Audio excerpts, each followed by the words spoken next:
Hi, and thank you for joining us for this episode of The State of Leadership, Simple and Beyond. That is Robert Hilliard. I am Whitney Wiley, and we are here on Thursdays talking all things leadership, 12 noon Pacific, 3 p.m. Eastern. And this month we are talking about energy, leadership energy, why it's important, and what you can do about it. In our last episode, we introduced the topic, and this week we're going to talk about a couple of things that have been in the news on this topic. So on the second Thursday of the month, we tap into things that you could read about in the news. I will make the information for where you can find the two articles that we are referring to in this episode. I will make those available. One, I'll put them on the crawler on the bottom of the screen, but I'll also put them in the post so that you can refer to it at your leisure. So last week we talked energy. How's your energy been all week, Robert?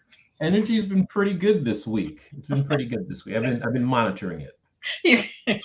Right. And that's the first key. That was one of the first things we talked about, the importance of actually monitoring your energy, paying attention to it, not only for yourself, but how it's impacting others. So I've done the same thing. I'm pretty good with my energy ordinarily. And this week, I would say has been even better.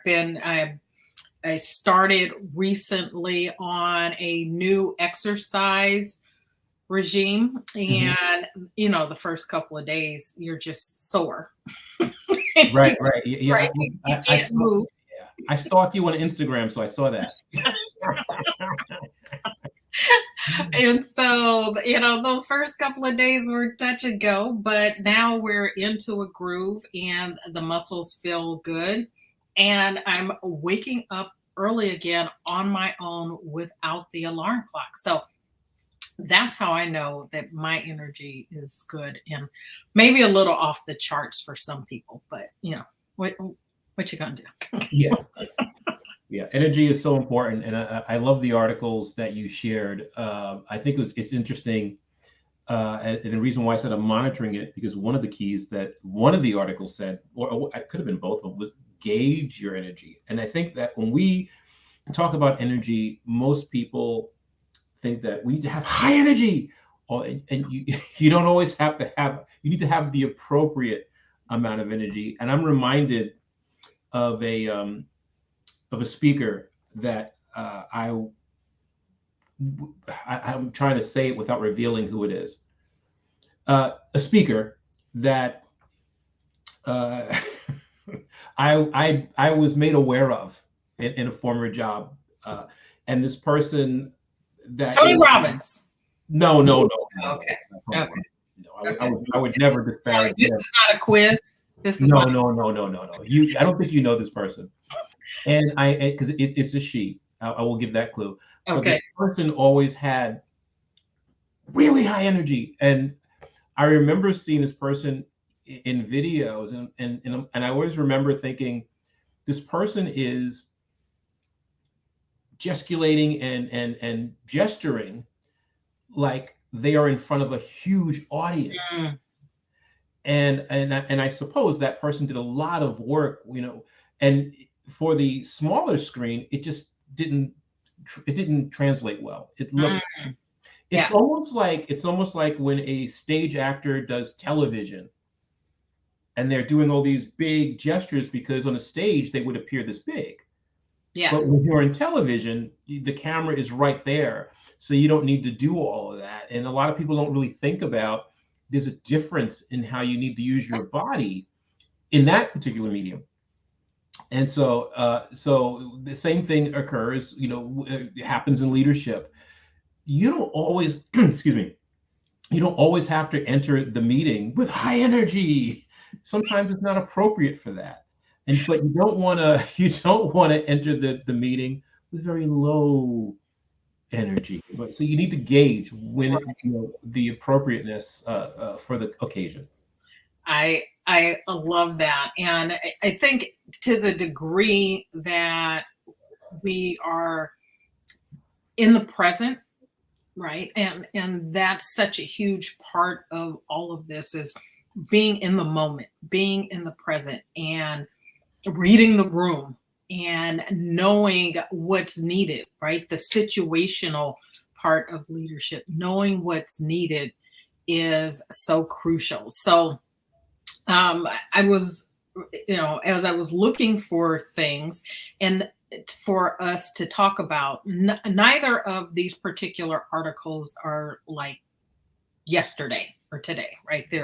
They are, I think, both a couple of years old. But as I was looking for things, I ran across an a couple of articles that were about being, being the what was the term that was used? Being the adult in the room.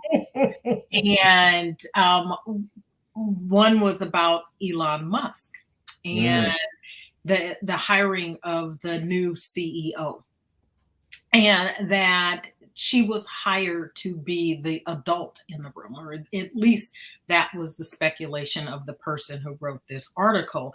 Mm-hmm. And then I read something else, that another article that talked about women often being hired to be the adult in the room, right?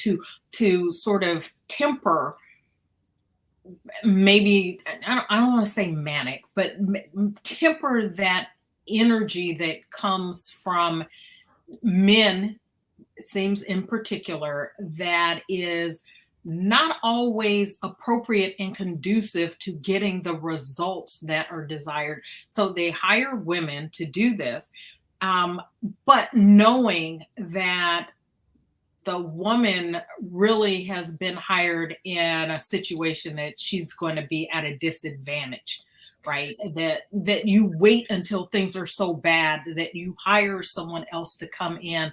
And they said the same thing happened when Sandberg was hired for Facebook, right? That sort of that thing. And it's like, well, what is the energy? As I was reading, I was like, well, what is the energy that makes someone think that that's appropriate, but that this new person comes in and they bring a different sort of energy that helps to bring some sense of stability to the situation, right? So your point about not just monitoring, but gauging and being appropriate with your energy is important, because ultimately what you're doing is sending the message to the rest of the team, right? The rest of the leadership team, the executive team, leadership team, management, and the rest of the staff or whoever is in the organization. You are sending the message about where we're supposed to be, how we're supposed to show up, and what we're supposed to be doing, because you're always leading by example, right? You're always leading by example. I think that there are a couple of things, and when you said that, and I was trying really hard to to have appropriate reactions. Elon Musk, and the thing I want to say here is it's hard for me to talk and criticize Elon Musk, because he is, by many accounts to many people, way more successful than I am, right? This is a billionaire person. However, the fact that, I wonder how he would do if you stripped him of all his money and put him in a Starbucks. I wonder how well he would do. But the question, the person that he put in charge can only do so much, because the speed that they're going to be able to travel is really reliant on him and how much autonomy he gives that person. And which apparently he has not given full. Well, I don't think that he can. I don't think that it's not in his nature to do that. Yeah. He is that old, he's not an old guy, but he's that old school model. I am the great man theory. If we're going to bring gender into this, and only I know what needs to be done. Yeah. It is his company. I will say that. But we know that if you're going to hire great leaders, you need to sometimes give up some of your power and let them give up some of your control, I should say, not power, and let them run the company. Yeah. And you have to turn them loose. Yeah. You have to turn them loose. And and we know, not sometimes, but all the time, it's best to have people that see things differently. Yeah.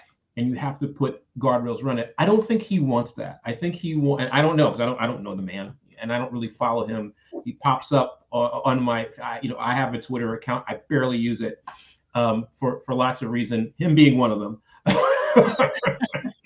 Yeah, I'm not in that space unless something pops up from someone I know that just says you have to. So right. And so, which brings up at the other point is energy is contagious.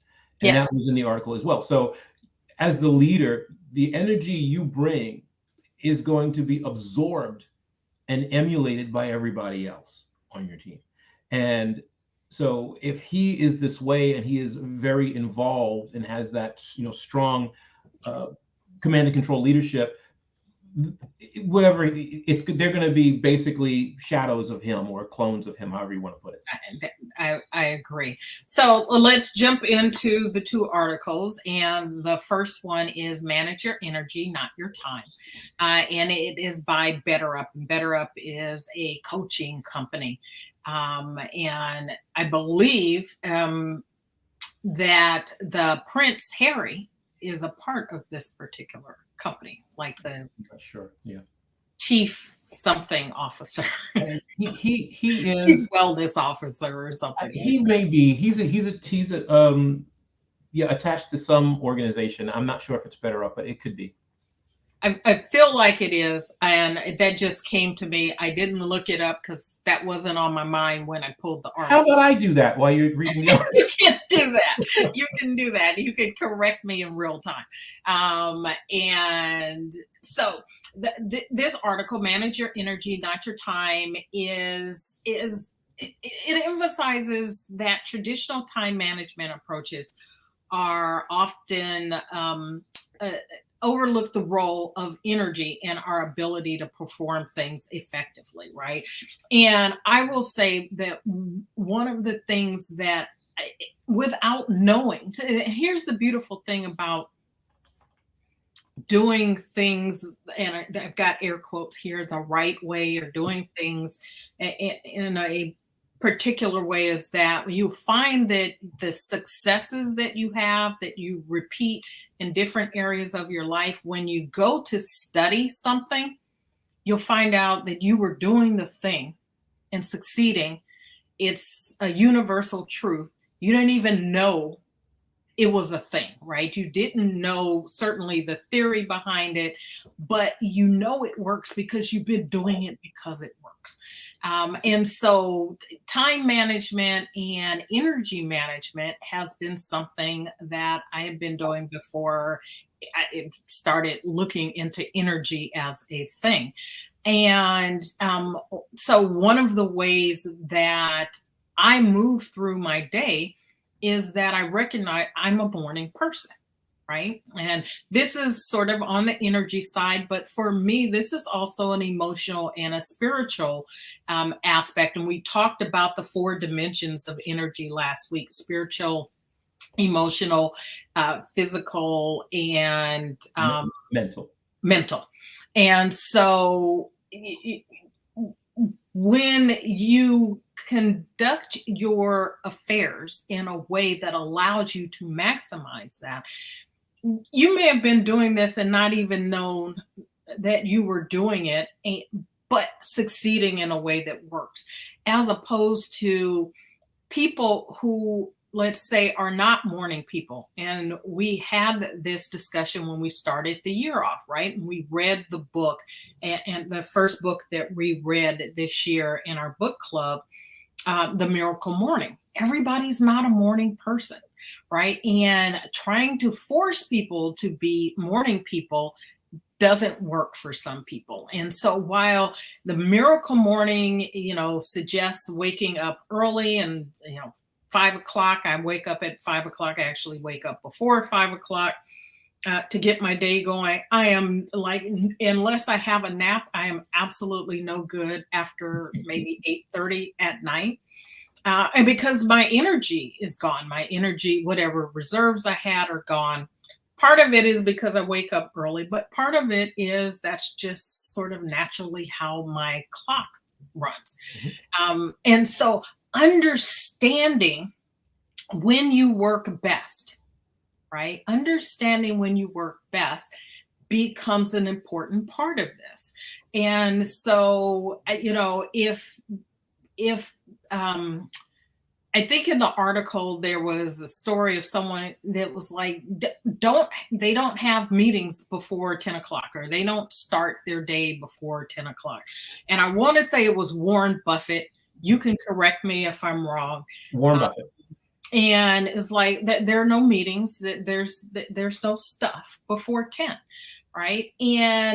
But you can get up earlier than that to get yourself together and on track. Set your intention for the day, manage all the things that need to get done that don't involve other people, so that when it's time to engage other people, you can show up as the best version of yourself, right? And so knowing that, which goes back to our, number one principle and simple, is self-awareness.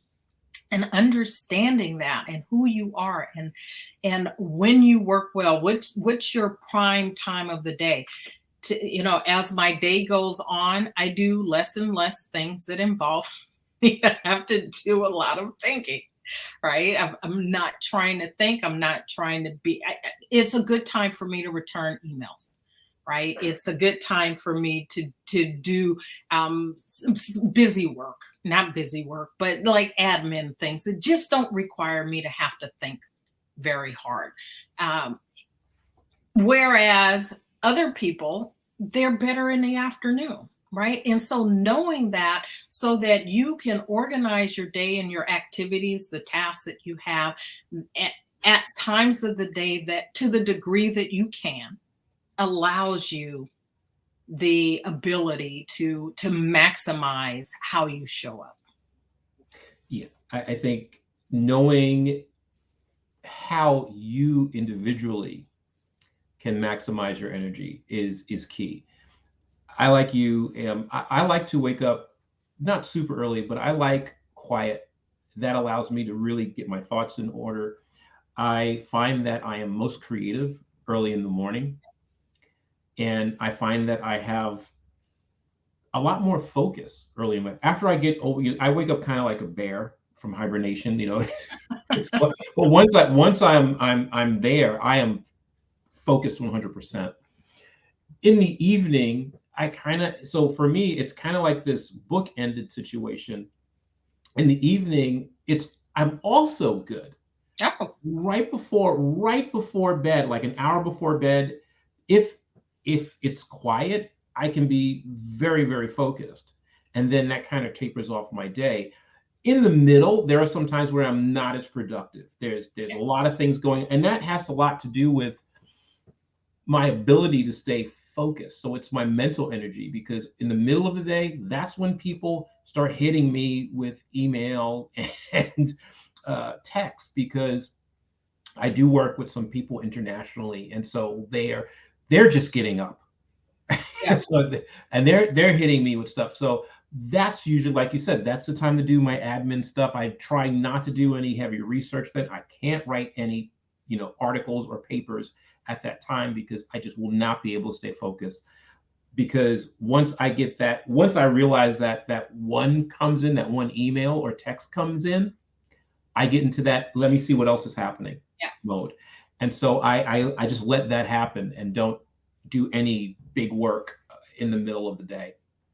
And I just think it's important to understand that, right? And you made a point that is something that I think in our global economy we really need to pay attention to. And so if you are engaging people who are in other time zones regularly, particularly, 12-hour shifted time zones, right? I have clients on the East Coast, I'm on the West Coast. And so I run some of my groups at 6 o'clock in the morning, right? Because and that's okay for me because I'm good in the morning. To have them at 6 o'clock at night would not be me bringing my best self for my clients. So I don't have clients generally after 3 o'clock. Just paying attention to that. But if you have regular interaction with people in another time zone, then you've got to figure out how to make some shifts so that you don't want to say, well, I'm not good in the evening, so oh well, and I hate to be them and dealing with me. You have to do something about that, right? And so it is uh, this is part of paying attention, the monitoring, and engaging what you do and how you do it. Yeah, I totally agree. Totally agree. And so things that you can do, right? And these are not new, these are not novel. You want to make sure you're taking breaks throughout your day. If there is, make sure you're getting rest, relaxation, and that you monitor. I think you made another good point, Robert, which is that your energy level there could be peaks and valleys throughout the day, right? And so for a lot of us, it is high and at the particular time, let's say in the morning, 2 to 3 hours. I think I've read some things, it's like 2 to 3 hours after you wake up, you've got this peak, and then you have sort of a lull. And it doesn't matter actually what time you wake up, it's sort of the rhythm. It's a couple hours after you're up, and it depends on how much you eat, what you eat, how much you eat, right? So you've got to pay attention to that, particularly the carbs and refined foods and things like that. Making sure you're properly hydrated, right, and that you get some movement. All of that has an effect and an impact on your energy levels and your energy flow throughout the day. And so exercise, one of the reasons why it's good for you to exercise in the morning, right, is because it helps with that. And what you're eating helps you with your blood sugar levels, which impacts, and all of it's interconnected. Yeah. So the more you're paying attention to that and the rituals that you have in your life that can help you to modulate is the other thing, is that you can actually modulate and have some effect on your energy. You have your natural flow, but you can affect it and you can shift it, but you have to be intentional in your desire to do that. Yes. And before I forget, you are correct. Prince Harry is the Chief Impact Officer. Impact Officer. Of BetterUp. I just wanted to put that out there because I you know how I am. It's like, yeah, I said I was going to do it. And I have remembered, I have a reason that I had that connection there. And it's not because I'm a big Prince Harry fan. There was something. just saying. Not so a fan of the monarchy? How dare you? Yeah. So that first article is manage your energy, not your time, right? And the more you can manage your energy allows you to better manage your time, but not necessarily your time the other way around. So check that out. It's again by BetterUp, and I will put the actual link for that in the post for this. The other article that we read is called Good Vibrations, a CEO's Practical Guide to Creating and Amplifying Energy. Mm-hmm. And it's by BCG. It's the Boston Consulting Group. I don't know who they are. I'm not familiar with them.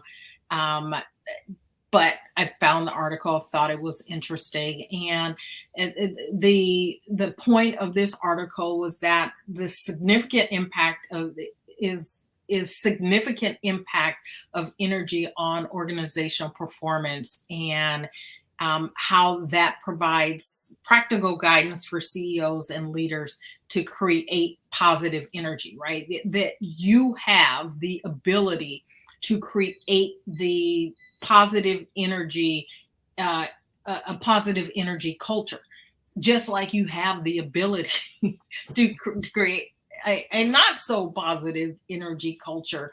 It's up to you, and it starts with, again, your awareness, your knowledge that you have the power, you have the ability to do that, and then being intentional about doing that.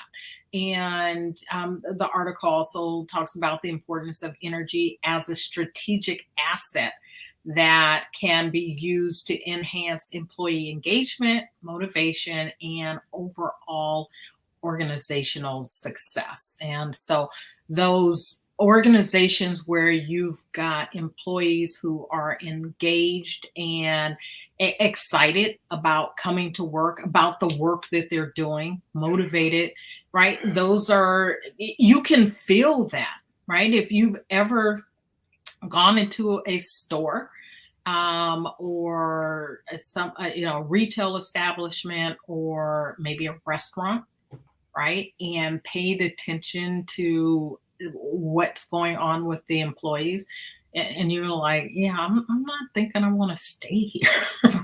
I don't want to be here, right? It's palpable. And so whether the energy is negative or down, or positive and high, you can feel it. And there may be some times when you want something that's more subdued. Yeah. Right? Maybe that's where you are and you want something more subdued. But the point is that you have the ability to control that. Each of us has the ability to control that. Robert said this earlier, energy is contagious, and you as the leader have a profound impact on how employees show up, and whether or not they're engaged, whether or not they are collaborative and productive in their performance. Yeah, and this really is hitting home, because I'm doing some other research, and it's about engagement. That's one of the aspects of it. And one of the things that it's so affirming when you read something that you've believed for a long time, or you see it in print by somebody else, especially for me, when I see it from somebody else with a higher education level than I have. It's like, aha, right? So, but one of the things this person said is that in many organizations, the way the organization is structured actually works against creativity, and it works against positive energy, because this is a structure that and you've heard me say this for years, this is the structure that we've been employing for over 200 years. And this top-down management, where you have this one person, usually a man, at the top, that is the captain, for lack of a better phrase, of the entire organization, and whatever they say goes. I remember working with in a department, and my manager telling me, we're talking about customer service, and he said, there's only one customer that matters in this organization, and that's the CEO. And I always had a problem with that, because we were all each other's customers. But that was very indicative of the culture of the organization and the energy that was throughout the organization. And I remember one time this leader said, they don't act on 80% of the issues that come up. They just wait and see what happens. It's the 20% that they work on. And I guess they thought they were managing their energy, right? But they really weren't. They were just breeding chaos. And that was the energy that was, just systemic throughout the organization, that most people, because they emulated that leader would not do anything about 80% of the issues, and they would just kind of pile up, and then there would be problems, and they would spend a lot of time putting these fires out. And so it's one of those, it's interesting how these articles and what I'm doing my personal research, although on a different subject, they're actually, dovetailing into each other. Yeah, very little of what we talk about is in a vacuum, right? All of this is interconnected. It dovetails. It's interconnected. It's interdependent.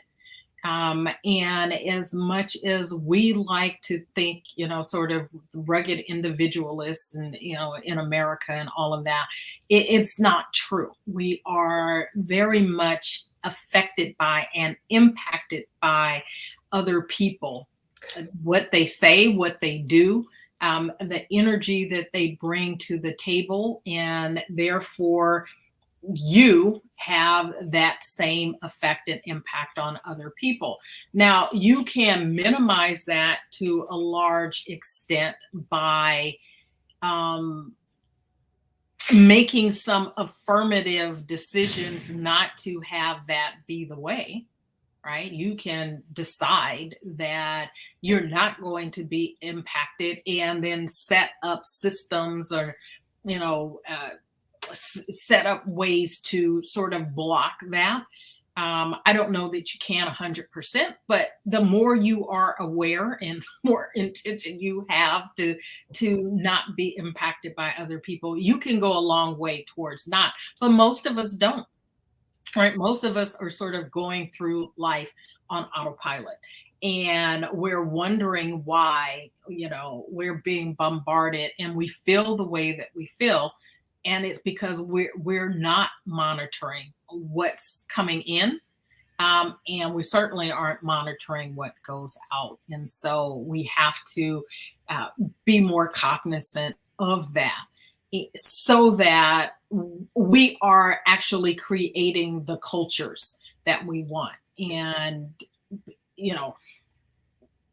creativity, innovation is a huge part of the energy that because it flows, right? There's a give and take, and stuff that comes, it's like water, it comes, it goes, it flows, and we just simply need to be aware of what it is and then make some choices about what we want to do about it. And so I think about things like, and I think I've told this story before about an evaluation that I had the first year that I worked under a particular boss.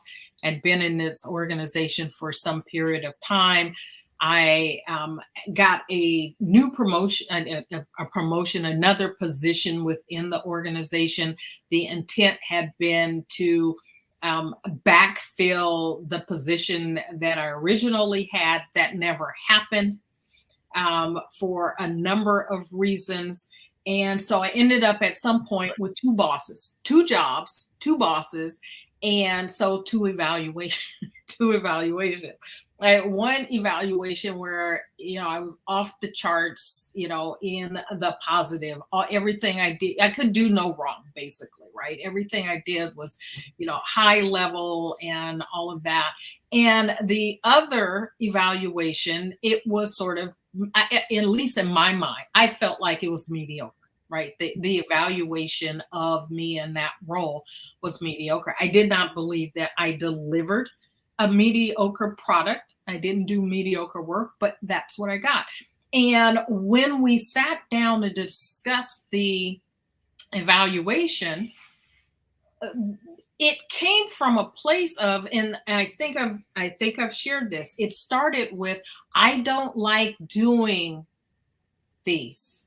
It's like, this is the least favorite part of my job, he said to me, right? So he set the tone and the energy for our meeting about this. And I was like, well, and I remember sitting there just sort of feeling a little deflated in that moment. I was like, well, why would you say that? You know what you could have said? Tell me what I could have said. And it shows. I could have said that. It would have only made it worse, I think, because one of the challenges that we had in my time working for him was that he didn't feel like that I respected him and didn't like him. And I was like, well, it's because this is how you show up, right? But what I have learned since then, going sort of to the point of we have some control, as much as we have impact on other people, I think it's important to recognize that we also have control and some autonomy about how we let people affect our energy, right? Absolutely. But you have to be paying attention. And at that time, I was not really paying attention to how the environment I was in was having an impact on me.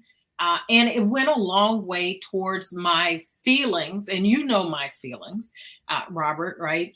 We met studying organizations and leadership. And I think every paper, every project we ever worked on together revolved around, some negative way I felt about all of that. And it was not until working through that program and doing some other work that I really got clear that I'm allowing people to impact me in a way that has me feeling the way that I feel about things that are happening around me. Was it a toxic environment? Yes. Did I have to let that toxicity ooze throughout me? No. Right. And so there are things that ultimately I put in place to sort of minimize that, mitigate that. And then eventually I put together a plan and left that organization. And, I haven't looked back since. So, we have the ability to walk in the energy that we want. And it's important for us to recognize how that energy impacts other people, right? You're a role model. As a leader, you're a role model, whether you see it that way or not.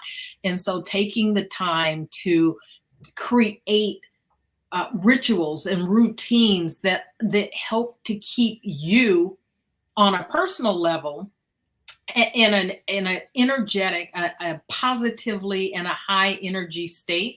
And when I'm talking high energy, I'm not talking about frantic and all over the place, but just in a positive energy state, right? It doesn't have to be overly effusive. It just has to be, it should be intentional. Things that you do that help to elevate, to sustain that this particular article. And again, this is the Good Vibrations article. To do that, talk about celebrating success, right? And we've talked about that here before, right? When we are celebrating success, achievements, wins, acknowledging milestones and progress. My theme for today is progress, not perfection, right? When we are focused on, we're continuously improving, we're making progress. It matters. It matters. It affects how we show up. If you are always focused on what's wrong, you're going to continuously see what's wrong. Yeah, so true. I mean, I agree with so many things, all of what you said. And one of the things that came up when you were talking about being in that situation, that toxic situation, and not really you're in a toxic situation, but you're not really cognizant of how you're showing up and how it's affecting you because you're in it. It's really important to set some time aside to reflect. And That's why coaching is so good. I'm not just saying that because I'm a coach, but it's because it's a lot of times I've had clients tell me this is the only time I get to reflect on what I'm doing and how I'm doing it and how I want to move ahead in the future. I'm always going to advocate for coaching, unless, of course, it's not the right modality. But you can do that on your own. You can set aside some time to reflect, to see how you're doing, to gauge your energy. Most of us have gotten into this thing where we believe we should be going. Yeah. And think about this. And I use this analogy when I talk to people about when they're reluctant to do something about their mental health. I go, you have a car, right? I go, yeah, I have a car. I go, okay. Would you drive that car for 10 years and never take it to a mechanic? Some people do. Well, of course. And they go, well, no. I go, right. Think about your brain and how much your brain has been working for the 20, 30, 40, 50, whatever years you've been alive, and you haven't gotten any maintenance on that. Certainly you're not going to take your car to any old mechanic, so you shouldn't go to any old therapist, right? But Yeah. So you do your research, but you need to do that. It's the same thing with this, this going mentality. You have a car, would you drive it for hours and hours and hours and hours without ever stopping and checking it out, putting gas in it, checking your oil? Yeah. You wouldn't do that. So I wouldn't. Well, most people wouldn't. Right?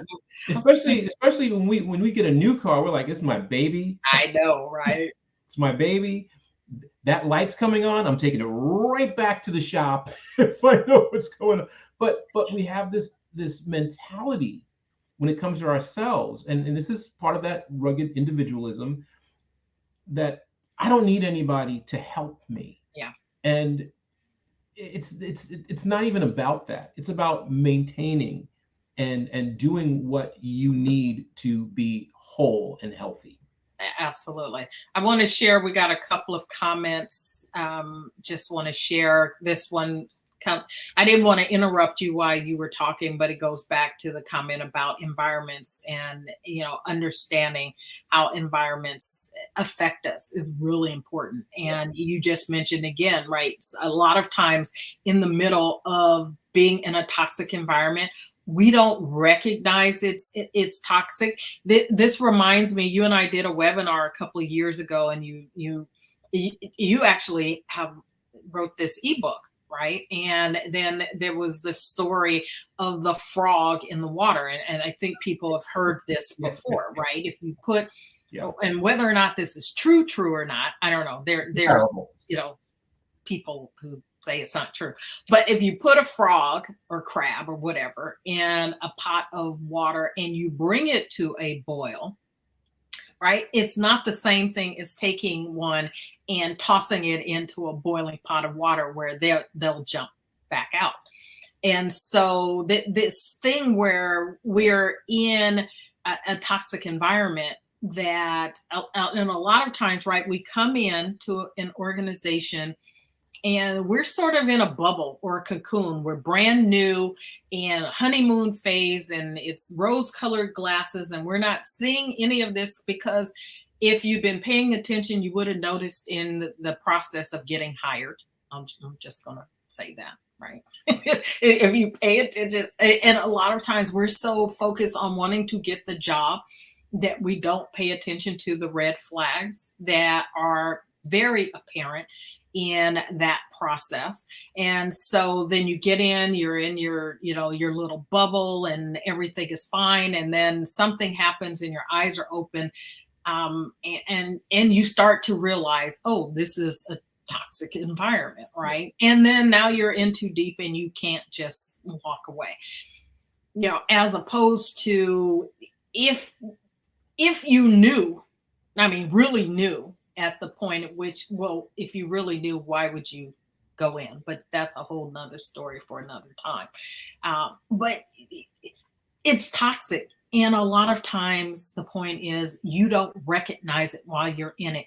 And it's not until you leave it and are in something else. And this is the same thing with relationships, right? Personal relationships, whether they're platonic or romantic, familial, whatever. You don't realize that there's toxicity there until you can compare it to something else, that you have something else that you can look at and go, oh, it doesn't have to be like this.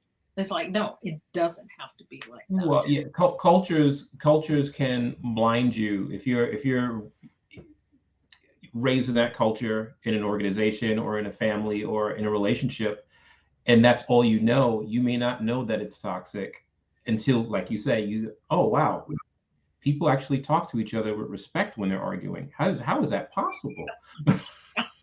Those things do happen. And then you made a comment about progress, not perfection. And I think you made that comment. Or I made that comment. It's a brilliant. It's my theme for the day. It's my theme for the day. And I have a theme for every day for the next 60 days, because I'm on my march to my 60th birthday. And so I'm dropping a nugget every day for 60 days as I march my way towards that. Got to do something to celebrate the milestones. So there you go. Yep. There you go. And then I don't know what this was said, but oh snap! Right. We accept it. I think it was something you said. I don't know. I think you were talking at the time. I don't remember exactly what. Whoever that user is, they get extra points for using "oh snap." One of my favorites. So. Absolutely.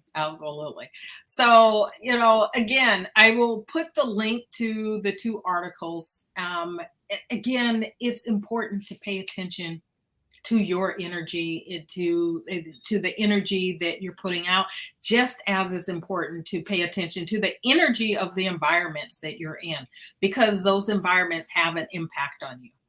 And just like you have an impact on the environment or the creation of that environment and the others that are in it. And it's flow. It's flow. So it comes and goes, and you've got to pay attention to it as it's cycling, doing its thing. Again, some things, and we talked about this last week, things that you can do, right? Paying attention to your nutrition, making sure you're moving, taking care of yourself. Robert's mentioned this, a couple of times, is self-care, taking care of yourself, right? Striving for finding some opportunities to have harmony, work, life, work, harmony, balance, integration, whatever you're calling it. Taking care of yourself, right? Paying attention and taking care of yourself and knowing what works for you, right? So if meditation and yoga work for you, great. If going out for a walk in the sunshine every day at noon works for you, great, right? Find the way to get what you need. And I have an exercise that I do with my clients. Maybe one week I'll share it here and we can walk through it. And that I think is really helpful when it comes to this idea of self-care and taking care of yourself. So it's not all manis and petties, which are great. Massages, fabulous, but there are lots of ways, infinite number of ways. There are 8 billion people on this planet. There are 8 billion ways to take care of yourself. So the garbage truck is here. That means it's time for us to wrap up. That's when I know that we've gone on too long, when the garbage truck shows up. So any final thoughts as we wrap this up, Robert? Take care of your energy. Monitor it, gauge it, take care of it. I concur. So with that, we want to thank you for joining us. Robert, if someone wanted to work on their energy and have you help them, how could they get in touch with you to do that? They can email me at inspireme@roberthilliardcoaching.com. Or they can just go to my website, Robert Hilliard Coaching, and there are articles on there. I haven't written an article in a while. I'm working on one, so stay tuned. But lots of articles on there. Particularly, I had a whole series about toxic workplaces and dealing with your toxic boss. And I think I mentioned this last time. Remember, your boss doesn't think they're toxic, so there are lots of different ways to, and I have lots of different ways that you can approach the situation in those articles. And that's funny. The boss doesn't think you're toxic. The boss doesn't think the boss is toxic. The boss probably doesn't think the environment is toxic. And if they heard you saying that you thought it was, would probably chastise you for saying, because it's toxic. Yeah. Right. In an environment that's not toxic, you would be allowed to provide some Absolutely. feedback, right? Yeah. Feedback. And when you're giving feedback and someone isn't hearing it, there's a clue there. Huge clue.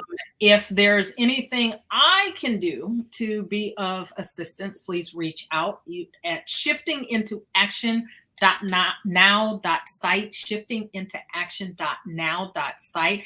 I have a couple of ebooks there. My gift to you. One is about being the best boss you can be. There is one there on wellness, taking care of your well-being, and another on loving your work and how you can go about doing that. So those 3 ebooks are there available for you. And if you want to talk about working together, you can reach out through that site as well. So with that, State of Leadership, Simple and Beyond, Thursdays, 3 p.m. Eastern, 12 noon Pacific. We are here for you. Our next episode will be an interview with a coach who helps people actually a lot in this area. She focuses a lot of her attention in the area of grief and the energy surrounding that. So we look for you to join us for that. And our book this month is Culture Code. And we'll be talking about that in a couple of weeks, Culture Code. So if you have not picked up your copy or gotten it on Kindle or Audible, do so. Now's your time to start reading that. And we will be discussing that in a couple of weeks. So until then, take care. Bye now.